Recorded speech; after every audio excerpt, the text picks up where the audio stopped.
Hey everybody, Who's Your Jedi here with another review for you, this time called Episode 7 of Season 3 of Supergirl, Trinity. And this is an alright episode, but I gotta admit there's just a lot of this episode that for whatever reason, I can't really put my finger on it, I just wasn't feeling it. Now, them getting rid of Pestilence and Purity in this episode is certainly an interesting situation, especially given what Pestilence was supposed to happen with her in terms of becoming Blight and what it all means for the Legion. So it's just kind of a nice little point here that, history is not written in stone. Then again, you never know. Just because you change something in history doesn't necessarily mean you automatically change it for the better, which I think might be the sort of thing that could potentially, given the way that the essences of Purity and Pestilence merge with Rain, could mean that the Legion might have ended up just making things worse for all we know. Uh, some strong points were definitely that sort of like, Sam and them trying to hold on to their human identity, and with a little bit of mixed results. And it was certainly interesting at the once it was all over how Rain more or less realizes that if she wants to really 100% stay in the driver's seat, she's gonna have to kill Ruby. That's an interesting twist. I mean, nothing is going to push a mom more than to fight for the life of her kid. And I do think it would be sort of interesting to sort of see that how that all plays out. I mean, in a way, Ruby is kind of Rain's kryptonite in more than one way. And of course, kryptonite is no small part of this episode. Also, I do like this episode. Kind of finally gives Jimmy, after a little bit too long of a time, some real substance to deal with the situation. A really genuinely difficult moral choice to make, and some real struggle with what's going on there, and then what happens afterwards. So yeah, definitely overdue for some good stuff with Jimmy. But getting back to the kryptonite. Um, I do like how it's kind of handled that, nobody is 100% on the right on this one. I mean, obviously, Lena having kryptonite, Supergirl's not going to be too fond of that, but, if there is a reason why, for example, Batman was given the old Lex Luthor's old kryptonite ring in the comics, and that was in case Superman should ever be controlled by a bad guy or just completely lose it, like in the Injustice universe, then someone would be equipped to deal with him. Now Lena kind of going like, oh hey, yeah, I've got the kryptonite, do you kryptonite, but it's not anything personal against Supergirl, which is pointed out to her. It's like, yeah, for Kryptonians, kryptonite is extremely personal. Um, but it's also pointed out that, like, hey, Supergirl is not without her own secrets, so it's like hey, what's your real name?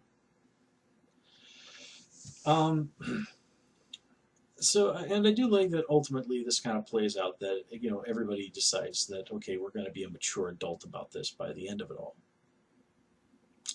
Nothing really particular to say about Alex's new suit, by the way. It just doesn't really seem like something that's particularly needed, and I kind of like that. But that said, giving Alex something that lets her be a little bit more out there on an even playing field with people, okay, that's not necessarily bad. I just sort of like the idea that she might be able to sort of just use her own resourcefulness to sort of deal with these sort of situations. But you know, I suppose giving her that might be a little difficult to continuously pull off week after week. Giving her a real technological edge that would make her someone that could stand on a more equal term with like some of the aliens and stuff that she runs across. Okay, that's again not unreasonable. Um, let's see. One thing I did not like about this episode was the whole thing where Lena like starts taking control of the lead ship, and Bernie's all like, "Oh, hey, wait, you're not gonna know how to do that," and then she just like automatically knows. Like, okay, I get it. Lena's really smart. But there are good ways and bad ways to show that people are intelligent. And just having them, bam, be able to do something that realistically even a smart person would need time to learn. I really hate that. I mean, another example is in Infinity War. Um, and as much as I love that movie, there was one moment I really didn't like where, yeah, okay, minor spoiler for Infinity War, where Shuri and Bruce Banner are talking about like Vision and how Banner and Tony tried something to help Vision's personality stay intact, and then Shuri says, "Well, why didn't you just?" And then Banner's just like, "Oh, well, we didn't think of that." And I think this is kind of a disservice to Banner, Stark, and Shuri.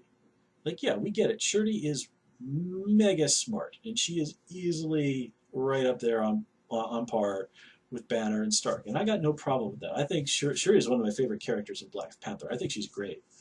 But here, it just sort of makes Banner and Stark look dumb in order to make sure people understand that Shuri is smart. And I don't think that's necessary. If it had been more like Shuri said, "Well, why didn't you do this?" And then Banner says, "Oh, well, we thought about that, but there was this problem." And something like, "Oh, okay. Well, hey, we recently came up with this technique in Wakanda that would mean we would be able to yada yada yada yada yada."